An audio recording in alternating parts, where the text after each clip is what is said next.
guys, welcome back to another PS4 setup or console setup on Assetto Corsa.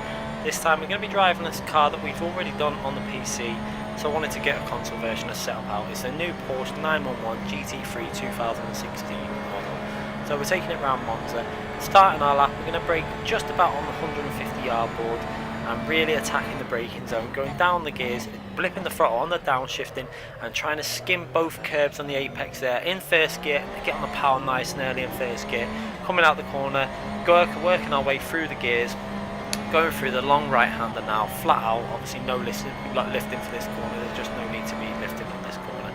But we're going to look out for the bridge as our braking zone now. We're going to brake pretty much dead on that bridge as we go under it now. We're going down into second gear and we want to try and get the car nicely into that apex and then just lift off the throttle and then get back on the throttle as early as you can. Going into third gear, try not to run too far wide on that right hander, then going down into third gear for the first part of the left mode, keeping it nice and tight. I like to keep it as tight as I can so we can get the power as early as I can. Going into fourth gear, then back down to third gear on that 50 yard board. Be careful not to hit that curb on the right. It's the same as with the PC version, it will just flick the car out and you just unsettle the car totally.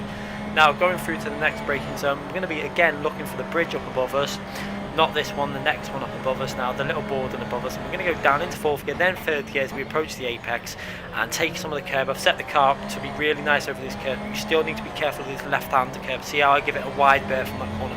We actually miss the apex slightly, but I do try and avoid that curb on the left as it can really unsettle the car.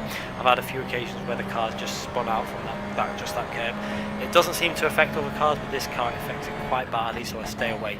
Going through into the last right hander now, braking just between the 150 yard board, going down into third gear, trying not to run too far wide there. Again, on our flying lap, we ran a little bit wide, but we're over the line for a 1 minute 48.4, but we didn't push this setup too far, nowhere near as much as what we did with the PC version. I think we'd spent about 10 minutes on this just seeing what it was doing, as we did quite a lot of online racing.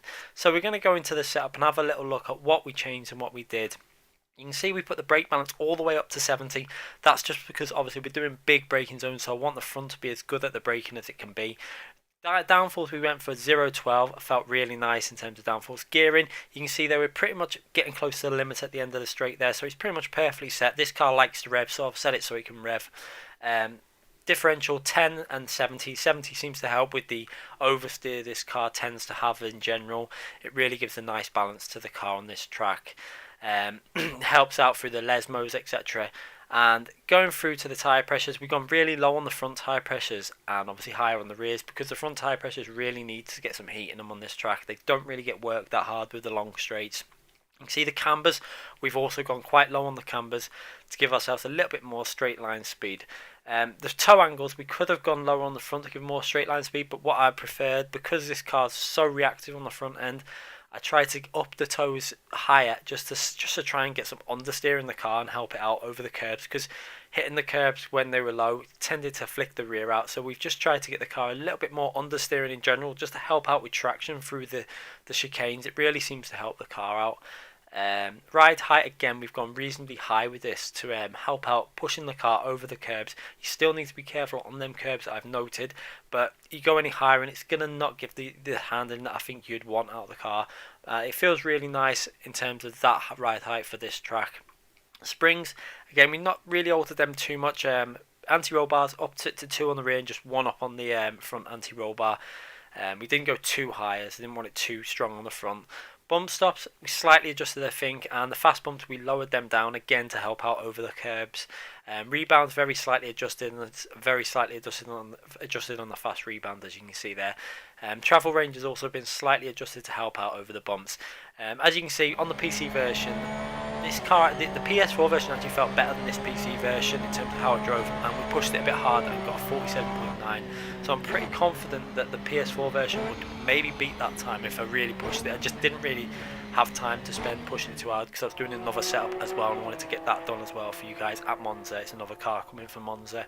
I didn't want to spend too long just doing one setup, so we just pushed it just to get a mid 48.4, but it will definitely get into the 47s if we really do work at it, and maybe with a few tweaks it might go a little bit faster. It won't get into the 46s I don't think, but a 47.5 may be possible if we do a few other tweaks to the setup. You can run the traction control on if you want. I had it off for the setup, completely off, and I had the ABS on level 2.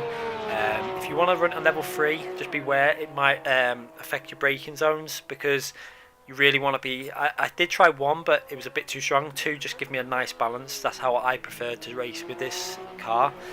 Traction control off obviously, because I want as much speed coming out of them corners. I would rather do the judgment on the throttle inputs than let the game use the traction control for this track, because I felt there was gains to be had. You can run it on 11, and I did get pretty much an equal time, but I just preferred the feeling I got from the car with it off. Anyway guys, I hope this setup has helped you out. Hope you enjoyed the video. Make sure you subscribe for more future videos, and I'll be back with more soon. Thanks again guys.